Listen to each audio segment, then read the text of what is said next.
The International Accounting Standard Board, which sets standards for financial reporting and different aspects of financial statements, has already issued a standard called Presentation of Financial Statements.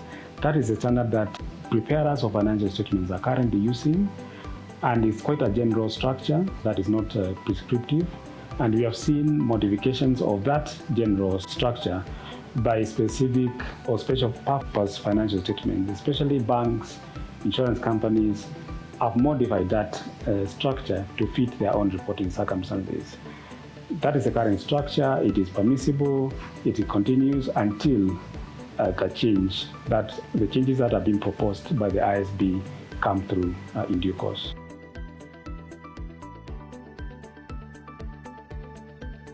So what we have seen around December time last year is the ISB starting to be more prescriptive and issuing proposals that will then mean the current standard on presentation of financial statements might be withdrawn and replaced by a new standard that will have more prescriptive procedures in terms of presentation. For example, we expect a new way of presenting the income statement that will have at least 3 new mandatory profit subtotals. We will also see changes around the requirement and guidance on disaggregation of information that is presented, especially around operating expenses, and actually now requiring disclosure of unusual items that in the past have been aggregated within other large balances.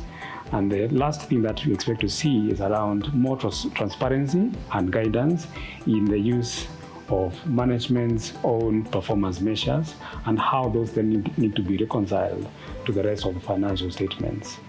And so this is something that has been released, which is going to result in better communication in financial reporting as part of the bigger themes that the ISB is continuously giving towards improvement in financial reporting.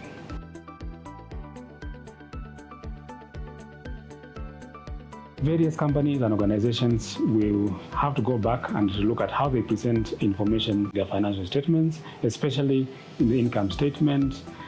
And we are seeing, for example, entities that have investments in joint ventures and associates will now require to report the integral and the non-integral joint ventures and associates separately within the income statement.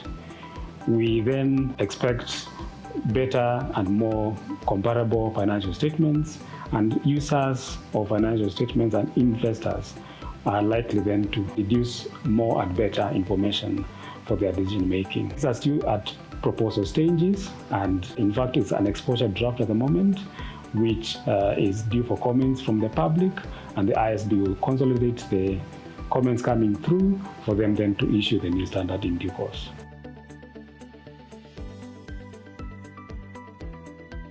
The next steps are for people to comment on the exposure draft. The deadline has been set at 30th June 2020, when all the comments must be presented to the ISB. Before then they consider those and hopefully issue a new standard that will then withdraw the current standard.